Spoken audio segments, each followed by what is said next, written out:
Now we'll discuss first theorem of this chapter, that is if a ray stands on a line, then the sum of the adjacent angles so formed is 180 degree. हम लोग इसको कैसे solve करेंगे, ये क्या कह रहा है, इसको ध्यान से हम लोग को समझना है. थ्योरम हमने लिख दिया है बट आपको हम एक्सप्लेन करेंगे. Given, now given, what is given here? Given it is a रे CD stands on line AB. ये AB लाइन है, AB इज अ लाइन, इस पे एक CD एक रे स्टैंड कर रहा है, खड़ा हुआ है, ठीक है. Such that ACD and BCD are formed. ACD यहां पे दो एंगल फॉर्म करेगा, ACD एंड BCD. क्लियर है? Now to prove we have to prove sum of these two angles is equal to 180 degree. हम लोग करते हैं. इसमें क्या करेंगे, हम लोग बाय कंस्ट्रक्शन एक काम कर लेते हैं. वो काम क्या है, हम एक परपेंडिकुलर इस पे कंस्ट्रक्ट कर देते हैं. CE perpendicular on AB. CE perpendicular on AB. अब आप बड़े आराम से देख सकते हैं कि अगर हम ACD की बात कर रहे हैं, ACD एंगल ACD को हम क्या लिख सकते हैं? ACD को हम लिख सकते हैं angle ACE plus ECD, this angle plus this angle. कर सकते हैं ना? ACD will be written as ACE plus ECD. हो जाएगा, यही हमने लिखा है. ACD is equal to ACE plus ECD. दूसरा angle BCD can be written as, in terms of BCE, इस परपेंडिकुलर को लेके चलना है तो इन टर्म्स ऑफ BCE हम अगर लिखते हैं तो this BCD is equal to angle BCE, ये total angle, this total angle minus this angle. कर सकते हैं? Angle BCE minus angle ECD. समझ में आई बात? यही हमने यहां लिख दिया है. अब देखिए, हमको ये दो इक्वेशन मिल गया. By adding these two equation, adding equation 1 and 2, we get ACD plus BCD. इन LHS RHS में ACE plus ECD plus BCE minus ECD. ठीक है, ब्रैकेट ओपन करते हैं. ECD will be cancelled, will have the remaining part is ACE plus angle BCE. ठीक है, ACE क्या है? ACE इज परपेंडिकुलर यानी 90 degree, and BCE is also perpendicular which is also equal to 90 degree. 90 plus 90 that is 180 degree. हमको यही prove करना था. We have to prove this only. We have to prove this. Just a minute. तो हम लोगों ने इसको prove कर लिया है. This is ACE plus BCE which is equal to 180 degree. ACE plus BCE is equal to 180 degree, जो कि किसके बराबर है? ACE और BCE किसके बराबर आया है? ACD प्लस BCD के, which is also equal to angle ACD plus angle BCD. Clear है? यही हमको प्रूफ करना था. ACD plus BCD is equal to 180 degree. Clear all of you? Now the second one part. Second theorem is prove that the sum of all the angles around a point is 360 degree. एक point के चारों तरफ के angles का सम क्या है? 360 होगा. ठीक है. Now given is what? A point O है. ठीक है, and the rays OA, OB, OC, OD एंड OE make angles around O. ठीक है, इसके चारों तरफ एंगल्स फॉर्म कर रहा है. क्लियर है सब?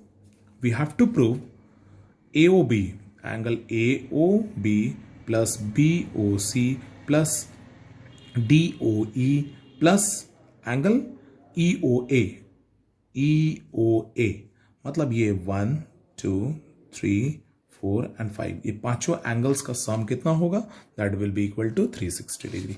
We have to prove this only. ठीक है, तो हम लोग कुछ कंस्ट्रक्शन करते हैं. Just a minute. हम लोगों ने एक कंस्ट्रक्शन ले लिया है. वो कंस्ट्रक्शन क्या है वो आप ध्यान से देखोगे. हम लोग इस तरह से देख सकते हैं इस पार्ट को. हम लोगों ने कंस्ट्रक्शन क्या किया है? कंस्ट्रक्शन किया है हम लोगों ने, ड्रॉ अ रे OF ऑपोजिट टू रे OA. OF हमने एक रे ऑपोजिट टू OA ओ ए के अपोजिट में बनाया है, यानी कि ये स्ट्रेट लाइन बन गया, पूरा एफ ए क्या हो गया, इज अ स्ट्रेट लाइन। अभी जस्ट हमने डिस्कस किया था कि कोई भी अगर हम रे बनाते हैं और उसके अगर ऑपोजिट रे ले जाते हैं तो this complete makes a straight line. अगर मान लिया जाए कि ये ओ बी एक रे हमने लिया और इसी के ऑपोजिट में हमने ओ ए बना दिया तो A B will be a straight line. Clear है? तो हमने क्या किया, ड्रॉ अ रे ओ एफ ऑपोजिट टू रे ओ ए। क्लियर है? उसके बाद अब आप ध्यान दोगे प्रूफ। अब हम लोग प्रूफ में चलते हैं। Since ray O B stands on line A F, O B stands on line A F या एफ ए। ठीक है, हम लोग इसको एक अलग फिगर में भी बना कर देख सकते हैं, थोड़ा आसान होगा। ठीक है, this is the O A, हम लोगों ने इधर एक कंस्ट्रक्शन कर लिया है। This is F, this is C, this is B, this is E, this is D. ठीक है, अब आप ध्यान से देखोगे इसको क्या हमने किया है। Since ray O B stands on line A F, O B कहां है, ए एफ लाइन पे है। तो अभी हमने जस्ट बताया था, अगर एक स्ट्रेट लाइन पे एक रे आता है तो जो दो एंगल्स फॉर्म करेंगे, दो एंगल्स जो फॉर्म करेगा that is angle this B O F and angle B O A, ये दोनों क्या होंगे, एक लीनियर पेयर फॉर्म करेगा यानी 180 फॉर्म करेगा। तो हमने लिख दिया है B O F plus B O A is equal to 180 degree. ठीक है, अब आप देखोगे ये बी ओ एफ है क्या, बी ओ एफ क्या है, C O F plus B O C होगा। ये पूरा बी ओ एफ क्या है, this angle plus this angle, ये दोनों टुकड़े का सम क्या है, पूरा बी ओ एफ है। तो हमने लिखा बी ओ एफ के लिए हमने लिख लिया C O F plus B O C, और ये B O A that is A O B, एक ही चीज़ है दोनों, इसको लिख लिया हम। यहाँ हमने क्लियर कर दिया है आपके समझने के लिए, बी ओ एफ किसके बराबर है, B O C plus C O F के लिए। ठीक है, now ray O D stands on A F, ray O D stands on A F, ये नीचे की तरफ वही सेम हो गया। अगर ओ डी अगर ए एफ पे है तो ये दोनों का एंगल का सम कितना हो जाएगा, once again it is 180 degree, यानी F O D plus D O A, F O D ये angle plus D O A ये पूरा एंगल, ये दोनों का सम कितना होगा, 180 बाय लीनियर पेयर।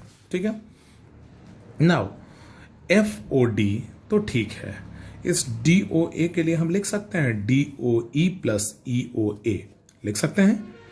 ये दो टुकड़ा मिलके ये पूरा बना है, that is D O E plus E O A is equal to D O A. हो गया है, तो हमने डी ओ ए के लिए यूज कर लिया D O E plus E O ए। क्लियर है, दैट इज इक्वल टू 180। अब देखिए, इसको हमने इक्वेशन 1 माना था, इसको हमने इक्वेशन 2 माना था। adding both the equation that is equation 1 and 2, we get this LHS part COF plus BOC plus AOB, COF plus BOC plus AOB plus FOD plus DOE plus EOA, FOD plus DOE plus EOA is equal to 180 plus 180, RHS add कर दिए, that is 360 degree. और देखिए अब ध्यान से, COF और FOD, COF और FOD क्या है, COF और FOD मिलके क्या बना है, आप ध्यान से देखोगे, COF और FOD मिलके ये दोनों टुकड़ा मिलके क्या बना, पूरा ये होल COD। तो हमने COF प्लस FOD के लिए क्या यूज किया, COD यूज किया है। BOC, AOB, EOA and DOE थोड़ा बस इधर उधर चेंज कर लिया, EOA और DOE, बात बराबर है। ठीक है, अब आप देखोगे COF और FOD ये किसके बराबर हो गया, COD के बराबर हमने यूज कर लिया था। अब आप ध्यान से देखिए, COD ये पूरा होल, BOC ये, AOB ये, EOA ये और DOE ये पूरा मिलके ये होल एंगल्स हो गया सारा का सारा, and this is equal to 360। हम लोगों को यही प्रूफ करना था, hence sum of all the angles around a point O is 360 degree. Clear all of you? So today I'm giving you the homework just to revise this adjacent angles, linear pair, vertically opposite angles, and the theorems which I have discussed today. Thank you all of you.